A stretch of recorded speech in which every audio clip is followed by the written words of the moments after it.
Maverick Vinales sendiri harus puas mengakhiri balapan MotoGP Doha 2021 dengan berada di urutan kelima. Hasil itu lantas membuat Maverick Vinales harus ikhlas turun dari puncak klasemen sementara MotoGP 2021. Namun saat ditanya pendapat Maverick Vinales terkait balapan Qatar yang terjadi di sirkuit Doha Qatar, ini melelahkan mental. Segera setelah Anda membuat kesalahan, lawan akan menyusul Anda. Tapi itu akan berubah di Portimao, di mana kami tidak akan memiliki jarak terlalu dekat lagi. Kami sudah berada di Qatar selama 5 minggu dan melakukan banyak putaran sehingga semua orang bisa menjadi cepat. Di Portimao kami akan melihat gambaran yang lebih realistis, tutupnya, seperti yang dikutip dari Speedweek.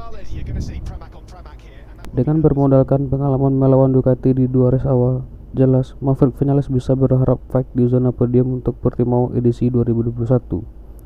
Selain daya tahan ban belakang yang semakin membaik, modal lain yang tak kalah penting adalah ilmu baru yang dipetik dari race yang dilaksanakan di Qatar. Maverick Vinales menyadari betul keunggulan telak Ducati dalam hal top speed di trek lurus bisa diimbangi dengan kelincang M1 di zona tikungan. Kini saya paham melawan Ducati harus agresif dan kadangkala harus sedikit gila, kata Vinales yang meninggalkan Qatar dengan rasa penuh semangat menuju Portimao, Portugal.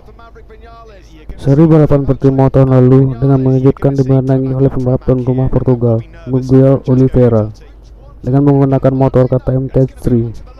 Tahun ini ia naik ke tim pabrikan KTM, tapi performa tim Austria yaitu sejak winter test sama sekali tidak menunjukkan ancaman serius bagi tim lain. Karena itu duel rutin Ducati versus Yamaha sangat mungkin terjadi.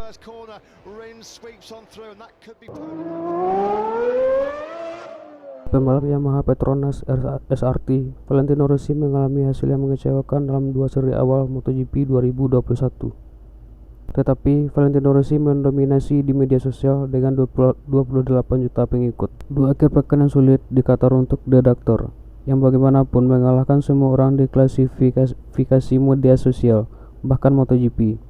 Hanya Marc Marquez selain Valentino Rossi yang mampu menembus batas 10 juta follower.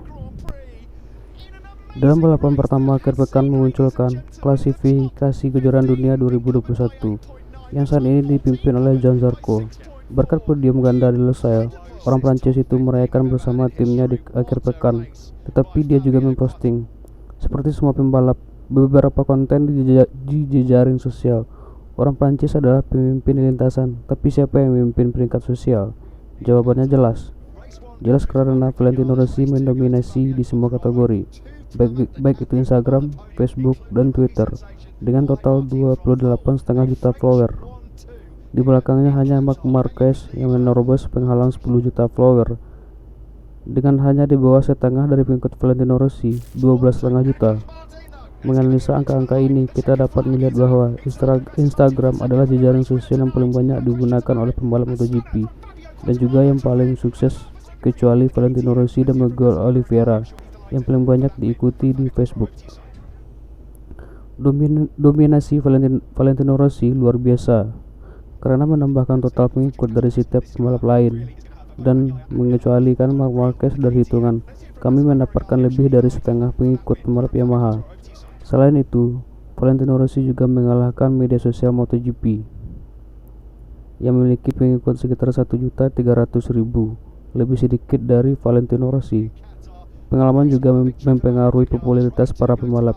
Nyatanya selain Marc Marquez dan Pol Espargaro, pembalap tertua selalu menang berdasarkan jumlah pengikut di semua tim. Sedangkan untuk pemula dipimpin oleh adiknya Valentino Rossi, Luca Marini.